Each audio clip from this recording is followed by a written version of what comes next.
Olá, este é o podcast do meu curso, Meu Direito, Seu Direito, sempre trazendo temas importantes do mundo jurídico. E hoje nós temos aqui a juíza substituta, é isso? Segundo grau. Em segundo grau, doutora Lucília Prata, que vai falar para nós a respeito de perspectiva Com julgamento de gênero. com julgamento de gênero, que é uma resolução do Conselho Nacional de Justiça e é um tema bem importante e atual. Então, seja bem-vinda, doutora Lucília Prata, do nosso curso aqui hoje. Obrigada, professora Carmen, que tenho aqui a agradecer a oportunidade de estar aqui, de falar de um tema tão relevante e atual para os operadores do direito, né, que é o julgamento com perspectiva de gênero. Isso é algo que não é um pouco atual, né? Embora, né, eu gostaria até que você contextualizasse, dizendo exatamente isso. Qual a necessidade que o CNJ teve de trazer uma norma como essa, sendo que já existe aí um princípio constitucional da igualdade, né? Que já trabalha com esse tema. Exatamente. Primeiramente, eu gostaria de explicar que eu não sou nenhuma especialista no tema. O tema da perspectiva com julgamento de gênero, eu trabalho com o tema no momento que eu sou uma operadora do direito e estou julgando os processos, analisando as questões. É um tema novo, porém nós temos que ver assim, realmente, o artigo 5º da Constituição, todos são iguais perante a lei.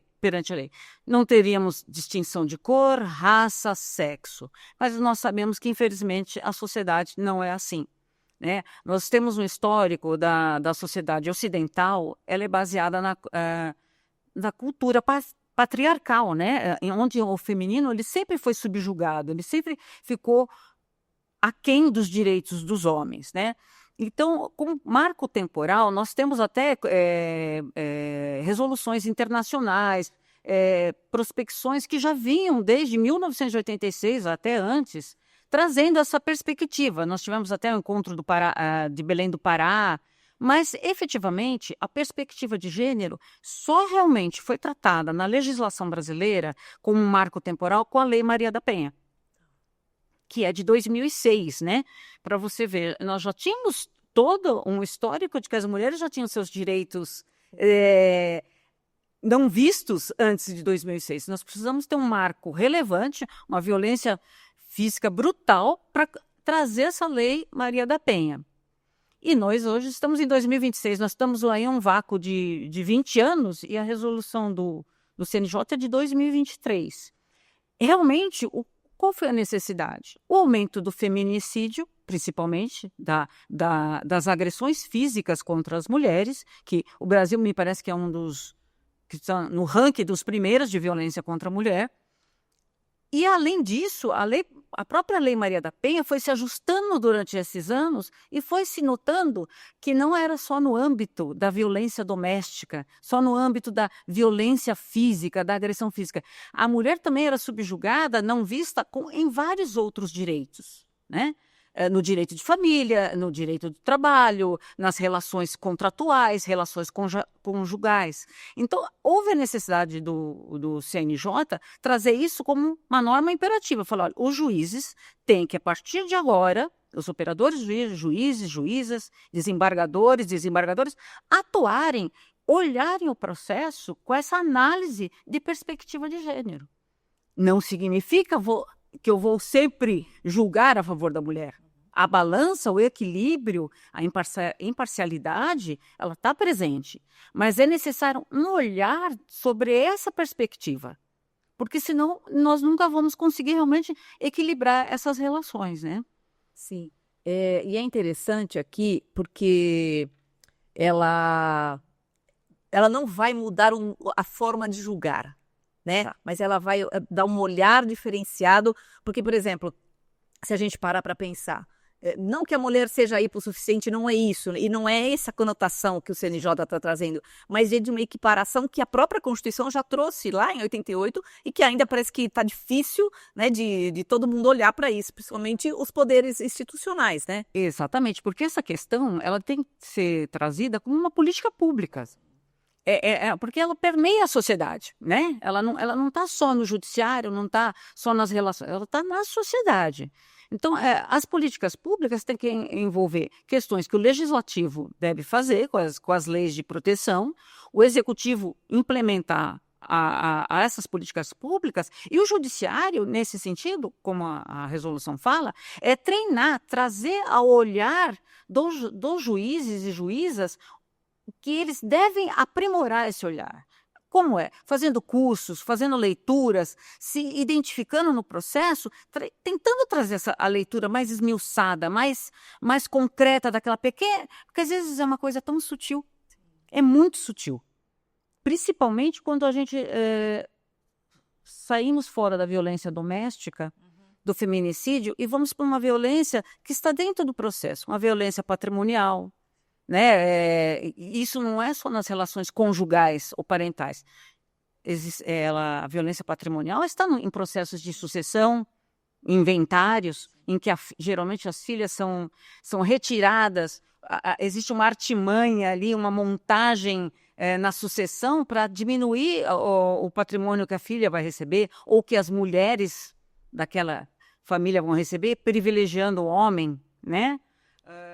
Nós temos a violência vicária, quando o marido utiliza do processo, numa separação, agindo contra os filhos para atingir a mulher.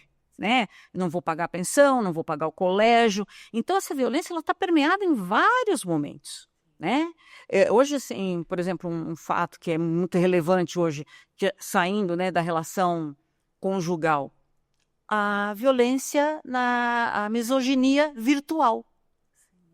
Que às vezes basta uma mulher fazer uma postagem de uma condição da vida dela, do emprego, que ela acaba recebendo aquelas mensagens de ódio pelo simples fato de ser mulher. Sim. Nós tivemos um caso recente, que eu acredito que vai ser judicializado, então não posso entrar em detalhes, mas de uma pessoa que passou num concurso público, de um cargo de autoridade, e é mulher, ela simplesmente só postou a foto dela assumindo o cargo, né, assinando o livro lá de posse.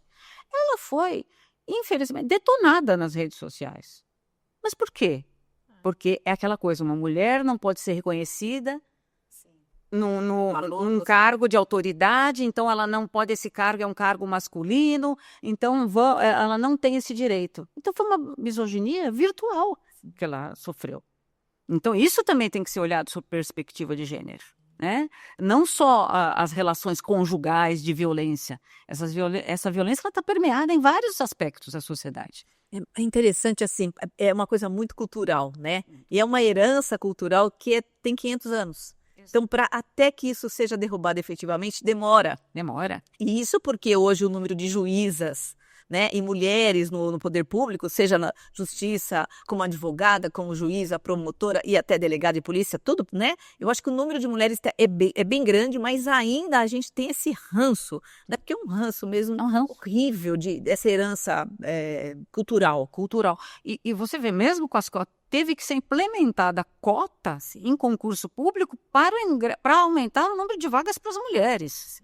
Isso é, sim, é absurdo. E nós temos um exemplo que não precisa nem ser mais detalhado. Nosso Supremo Tribunal Federal tem uma única ministra. Nossa, nós estamos no século XXI, né? Como que 11 pessoas, 11 ministros, nós temos uma única ministra, que é inclusive muito defensora do julgamento da perspectiva de gênero. A ministra Carmen Lúcia faz um trabalho muito, muito elucidativo e muito, muito incisivo nessa área. Porque realmente é isso. Os julgadores, e eu acho que todos os operadores do direito, porque esse ranço, como você falou, não é só na hora de julgar. Até próprio os advogados, às vezes, têm medo de trazer a palavra perspectiva de gênero. Eu noto isso nos julgamentos, nas petições. A palavra, olha, isso aqui tem uma violência patrimonial, aqui tem uma violência emocional, psicológica. Eles vão permeando, dizendo, sofreu violência. Mas não, eles devem implementar isso. Aqui ocorreu uma violência patrimonial e deve ser julgado sob perspectiva de gênero sobre tais e tais argumentos. E os juízes e juízas não precisam mais temer colocar isso para a sociedade ver que o judiciário está dando a sua resposta. Né? Porque sem a resposta do judiciário vai ser letra morta. E não podemos deixar, nós temos que fazer isso, letra viva, né? na nossa sociedade. E aqui no âmbito do judiciário, o CNJ fez exatamente quando essa resolução, ela tornou obrigatório o julgamento sob perspectiva de gênero. Não é mais uma recomendação, é uma obrigação que nós temos. E eu acho que nós temos se permitir abrir esse espaço de cognição dos juízes, da juíza. Não, aqui eu tenho que ver de uma outra forma, né? Não, e é importante porque assim, o judiciário vai cair tudo no judiciário, né? Sim. E aí, esse olhar, por exemplo, vamos já para o processo. Dentro do processo, você já vê assim, quando as pessoas chegam, principalmente vítimas de violência, que tem uma dificuldade de falar do tema, que pode ter esquecido, que pode ter acontecido porque está abalada, porque existe um trauma muito grande. E esse olhar mais humano, mais humanizado, menos distante entre a justiça e o jurisdicionado, por exemplo, quando vai em busca disso, você sente que diminui, né? Diminui. Dá uma aproximada, né? É necessária essa aproximada. Desde o momento que eu não lido com o aspecto criminal.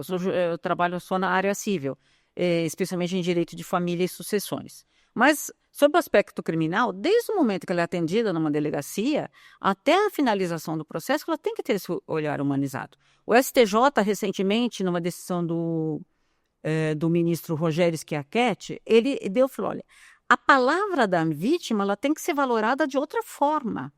A prova apresentada no processo, quando nós temos uma violência contra a mulher, ela tem que ser analisada de outra forma. Porque realmente aquela mulher já não tem condições de uma carga probatória absoluta. Ela conseguiu provar tudo.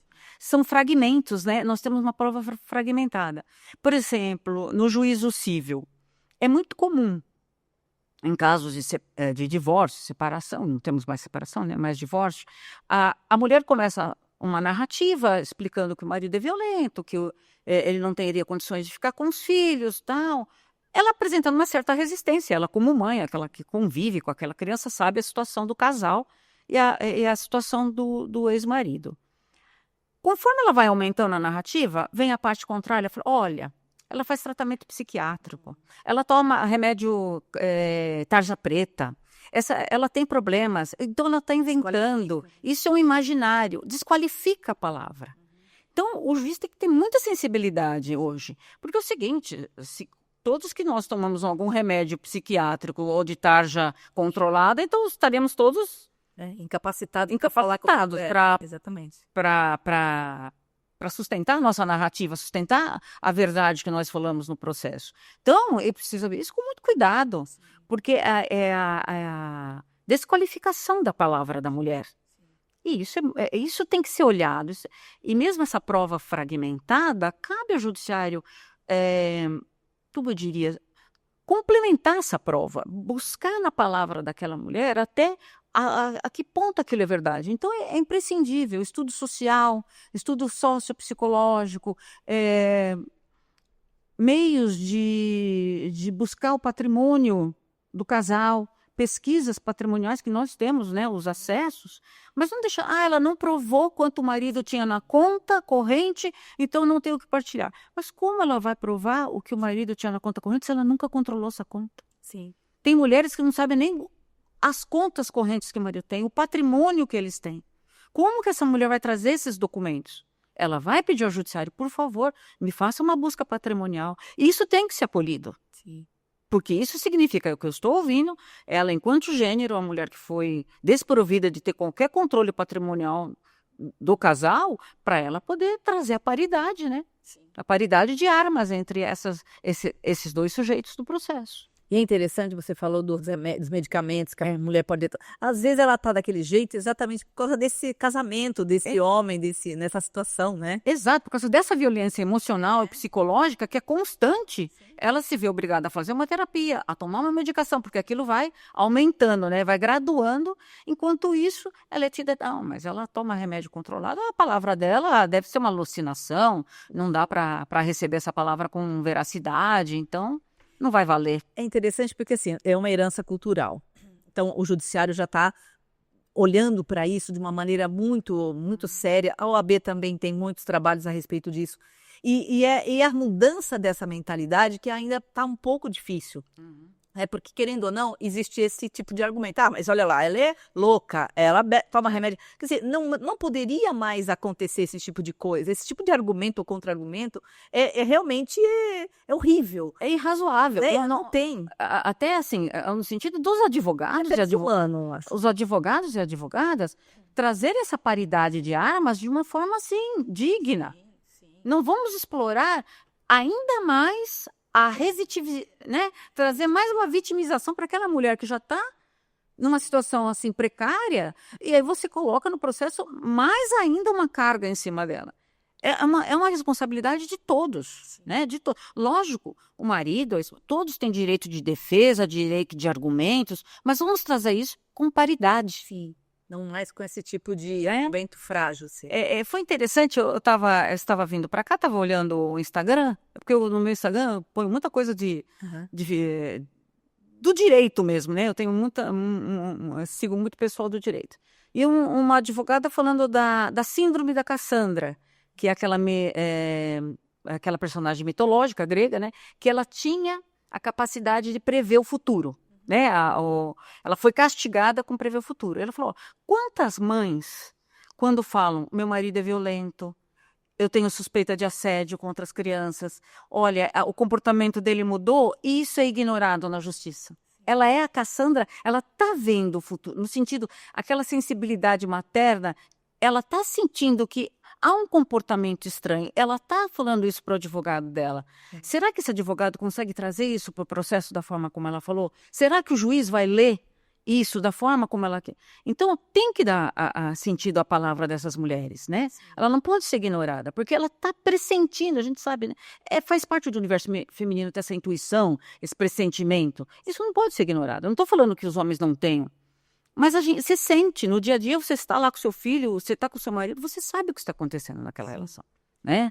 Mesmo, ou até em outras relações, né, também, uma pessoa que sofre todo dia haters por causa de uma publicidade no Instagram, nós estamos vendo que aquilo é fora do normal, isso não pode ser tido como normal. Ah, ela falou besteira, todo mundo falou.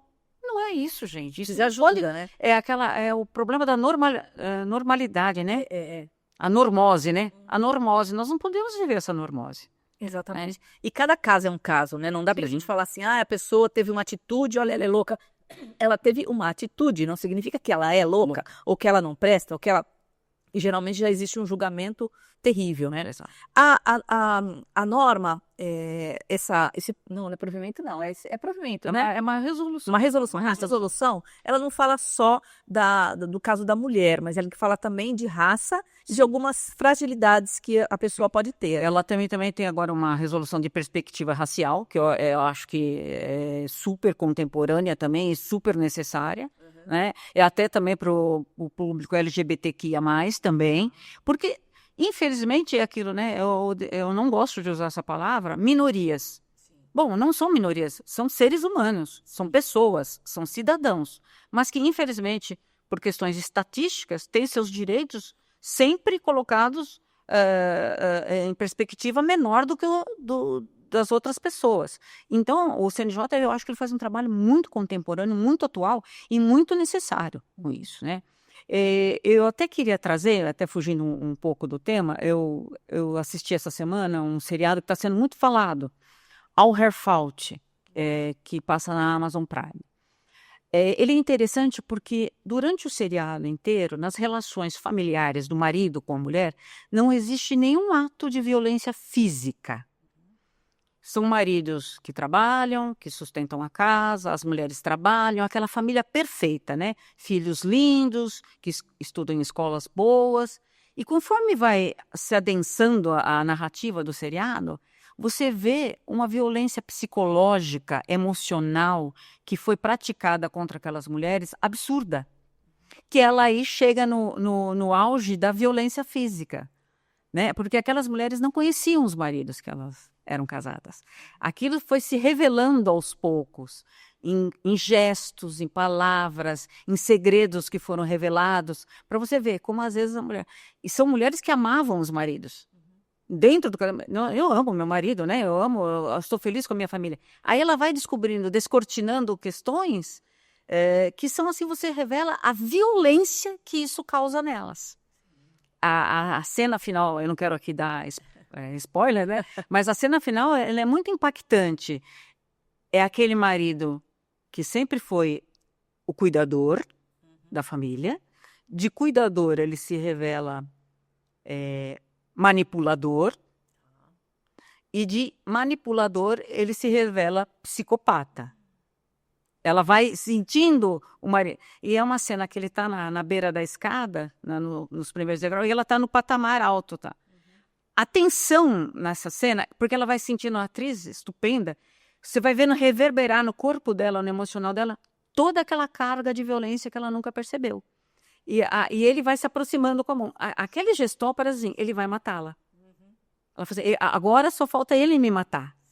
Ele já fez tudo, agora só falta isso. Então, essa tensão cênica, ela revela isso. Uma família perfeita. E é engraçado, o seriado também se passa em dias. Dia 1, dia 2. Quer dizer, em menos de 30 dias, ela descobriu quem o marido dela era. Nossa. Então, é um seriado que todo mundo que lida com o direito deveria olhar, ter esse outro olhar. Que nem o outro também, o adolescência, né? Porque nós temos a misoginia agora, a violência de gênero também entre adolescentes do sexo masculino.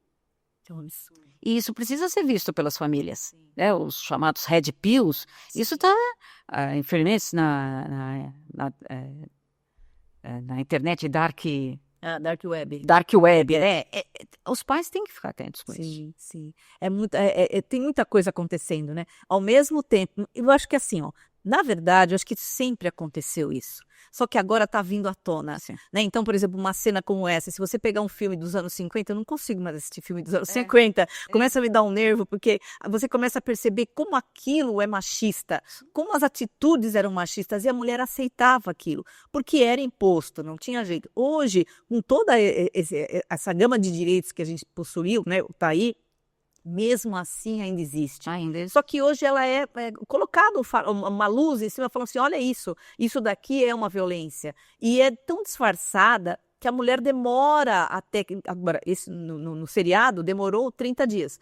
Quantos anos uma mulher leva para descobrir que este homem é um psicopata ou é um... né? Mesmo porque a gente tem ainda o complexo da Cinderela. Sim, no nosso país. Príncipe encantado, né? Príncipe encantado. Né? E isso realmente, e é interessante isso também que eu venho trazer para você. Nessa perspectiva de gênero, nos julgamentos que eu faço, eu já percebi, independe de classe social. Sim. Independe de classe social. Desde da classe mais humilde até as classes abastadas, nós temos o mesmo tipo de violência. E eu acho que até... são questões assim, né? Eu lembro, quando eu era jovem, o que eu pensava? Eu tenho que ter uma profissão, eu tenho que fazer uma faculdade, eu acredito que nós somos na mesma geração, exatamente. Eu tenho que ser alguém na vida. Sim. E hoje, me parece que as mulheres estão voltando àquela coisa, vou trabalhar em casa, vou abdicar do trabalho, vou cuidar dos filhos. Ótimo, é lógico, uma opção louvável, ótima. Mas ela não sabe quanto isso pode ser usado contra ela. Sim. Porque eu noto, assim, pessoas que tinham qualificações profissionais excelentes, jovens. Mas o marido ganha muito bem, é um diretor de empresa, então você fica em casa, ótimo. Na hora da separação, você não tem direito a pensão nenhuma. Você não fez nada, né? Você não fez nada. Você fez a sua obrigação. Mas se essa mulher abdicou de 15, 20 anos, como que ela vai entrar novamente no mercado de trabalho? Então, é uma análise dos alimentos a título compensatórios que deve ser vista. Durante muito tempo, né, as decisões do STJ, não, entre cônjuges não há direito a alimentos, porque cada um tem a sua vida, cada um tem a sua autonomia financeira. Mas não é bem assim na realidade. A realidade a gente vê que as mulheres também são não permitidas ter essa autonomia financeira. Aquele marido provedor, muitas vezes não é real. Ele vai deixar de ser provedor na separação, no divórcio. E aí? Se revela, né? Revela isso, né? Eu não sei quanto tem, o carro está no nome dele, a casa no nome dele, a conta no nome dele, ele tem investimentos no exterior, eu não sei de nada. Exatamente. E aí, como que essa mulher vai ser, no mercado de trabalho que nós já temos, que já é difícil? Sim. Imagine uma mulher que está distante 20 anos. E a idade, né? A idade também, 40 anos já não dá mais nada. E com o divórcio, ela vai ficar com a guarda, com a questão de gerenciar a rotina dos filhos. Aí, de repente, nega-se, então não tem direito a alimentos porque ela tem qualificação profissional. Não é possível mais a gente pensar dessa maneira. Nós precisamos equilibrar isso. Não dizer, ela vai ganhar, vai ser sustenta. Não, vamos equilibrar. Vamos trazer uma perspectiva, alimentos compensatórios, quanto tempo ela precisa para voltar ao mercado de trabalho, mas não é simplesmente negar. Se eu estou negando, eu não estou olhando a perspectiva de gênero. Eu não estou analisando o grau de vulnerabilidade dessa mulher naquela situação. Como você falou, cada processo é um processo. Sim, sim. Né? Mas eu tenho visto, tem alguns julgados já do STJ, né? Beneficiando isso, falando a respeito desse tema, né? Desse tema. E o STJ acho que é o tribunal que acompanha mais a realidade social do Brasil, é realmente por isso. O Tribunal do Cidadão, ele realmente analisa essas questões e logo traz respostas. Então, se lá de cima nós temos já respostas, cabe aos juízes, né, desembargadores, juízes, juízas, trazermos isso aqui para a nossa realidade, que é mais próxima ainda da pessoa, né? Sim, sim. Que é o julgamento mais próximo. Com certeza. Trazer esse entendimento, né? Usar esses argumentos jurídicos que já são sólidos, eles já existem, né? Já existem. E é bem interessante. Uma outra coisa que eu acho interessante é a capacitação, né? Sim. Então, nós estamos falando assim, a pessoa, ela sofre qualquer tipo de violência, seja física, emocional e tudo mais. Ela vai para uma delegacia, ela vai procurar um advogado, vai para a justiça e tudo mais. Então, assim, a capacitação de todos os operadores do direito, eu acho que é o próximo grande passo que nós precisamos de dar. Porque a mulher que sofre uma violência, por exemplo, emocional, ela vai para a justiça quando ela sofre uma agressão física. Mas ela vai lá para a vara de família, uma separação, uma pensão, etc. Enfim. Ou então até no caso de herança, né, que você falou, tal. Então, quando ela vai e ela sofre algum tipo de violência, muitas vezes os operadores de direito não estão preparados para recebê-la do tipo, mas também fica reclamando, ou até mesmo no criminal. A mulher foi lá, já foi agredida 3, 4, 5 vezes pelo marido. Será que ela não está lá dizendo assim, eu não consigo sair disso? Né? Ou a gente ouve aquela coisa, apanhou pouco? Que infelizmente a gente ouve essas conversas. Né? Então, assim, eu acho que essa capacitação dos operadores do direito, elas são necessárias, assim, urgentemente, diante da modernidade da legislação e dessas resoluções que estão sendo trazidas pelo CNPJ, pelo STJ. Então, assim, eu acho que isso precisa de acontecer também. Não, eu também, e é o que a resolução faz, mas realmente, desde o primeiro atendimento dela numa delegacia até o final, Sim. Né? Porque se não houver esses cursos de capacitação, de entendimento, não vai ser ineficaz. Não adianta nada. É ineficaz. A Lei Maria da Penha vai ser ineficaz. Por exemplo, a palavra da vítima, como eles falaram, numa medida protetiva, eu tenho só a palavra da vítima. Dentro daquele contexto, tem que ser analisado para dar a medida. Sim. Porque amanhã você pode encontrar essa vítima morta. Sim. Exato. Né? Se isso for uma mentira, se foi mal coordenado, se ela responder, isso vai ser avaliado no judiciário, não vai ficar sem uma resposta. O companheiro tem o direito de defesa, mas a gente precisa analisar aquela palavra no momento daquela urgência, né? Porque para vida e morte é só 1 minuto. Sim. Né? Depois eu vejo. Essa mulher já veio aqui que... Você acha que uma mulher que já foi 3, 4 vezes numa delegacia, ela vai lá porque ela quer? Muitas vezes sendo humilhada e aquele sentimento, ninguém me ouve. Sim. Então, nós precisamos aumentar essa capacidade de escuta e de solução, de efetividade. A resolução, a lei, nós temos que dar efetividade. Não adianta só ser formal, né? Não adianta ser uma lei formal. É bonita. Resolução CNJ, linda. Maravilha. Mas não funciona. Vamos trazer efetividade? No âmbito do Tribunal de Justiça aqui de São Paulo, existem muitos já cursos que nós podemos participar. Os manuais de perspectiva de gênero e perspectiva racial estão disponíveis para download. Então, os advogados também podem acessar. Porque é aquela velha história. O primeiro juiz do processo é o advogado. Sim, sim. A pessoa que vai ter que ter a escuta mais acurada é aquele que vai colocar o drama daquela mulher numa petição. Sim. Né? Então, por isso que eu falo assim, parem de pensar assim, eu não posso escrever, né? Narrem. Olha, foi vítima de violência doméstica, aconteceu isso. sabe, não tenho medo de narrar aquela situação. Olha, ela suspeitou de abuso sexual no dia que o pai visitou, tal hora, tal dia, na casa da tia. Porque fica uma narrativa tão assim, solta. Eu lembro que eu julguei um processo que a advogada falou, eu requeiro o julgamento com perspectiva de gênero. Era um divórcio de um casal. Eu li e falei, mas aonde está a perspectiva de gênero aqui? Nós estamos falando de patrimônio, está dividindo, cada um vai ficar com a sua metade, aonde? E li, reli, e não consegui. No final, bem no final, eu entendi onde estava a perspectiva de gênero. Porque o marido, ele ingressou na sociedade com a esposa e impediu ela de administrar a sociedade, que era dela, né, da uma empresa dela. Falei, aqui que tá. Mas se a advogada falar, olha, ele cometeu esse ato, eu teria entendido mais rápido. Tem que ser mais claro, né? Tem que ser mais claro. Isso aqui é a realidade brasileira. Por que não trazer a realidade para o processo? Sim, exato.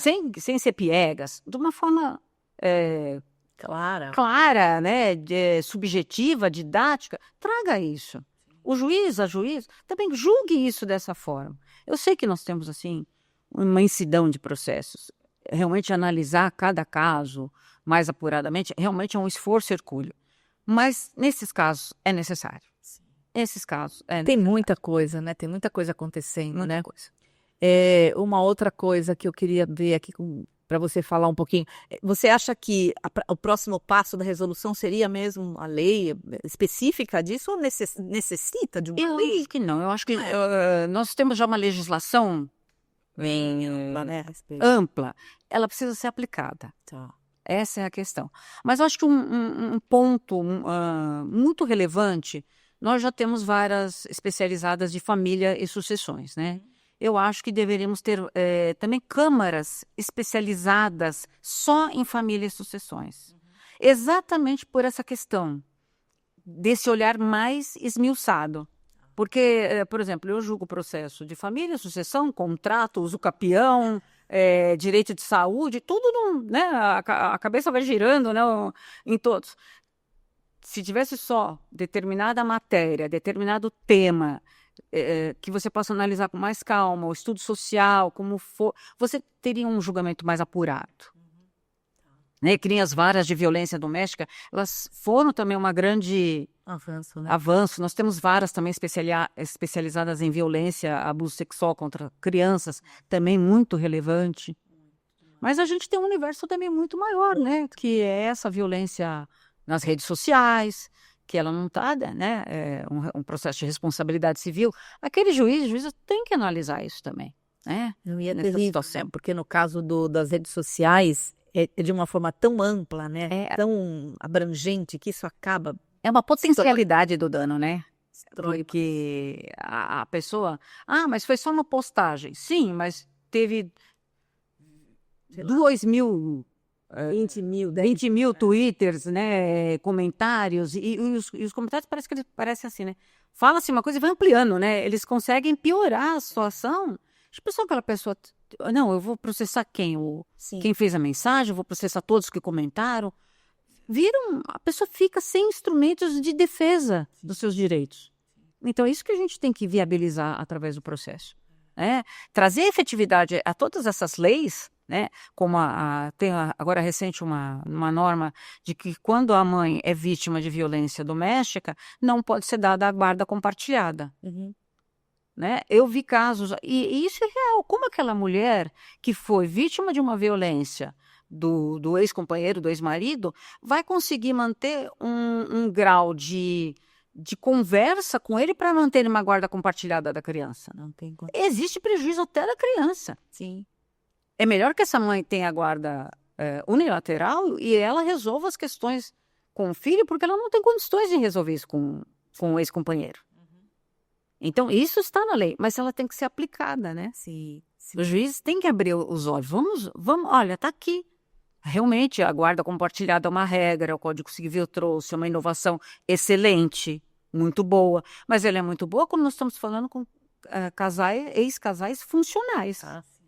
Se há uma disfunção, especialmente em prejuízo da criança, em prejuízo da da mulher, a gente tem que olhar com outra perspectiva. Sim, sim. Né? E é interessante porque, por exemplo, você pega esse caso que você falou agora, a mulher está com uma dificuldade enorme, tem uma criança, aí esse homem que está com a vida dele é toda certinha, ele tem dinheiro, ele tem capacidade, e essa mulher abalada já pela violência, sei lá, por maus tratos, por falar da criança, tem uma alienação ali, que lógico que tem, alienação parental.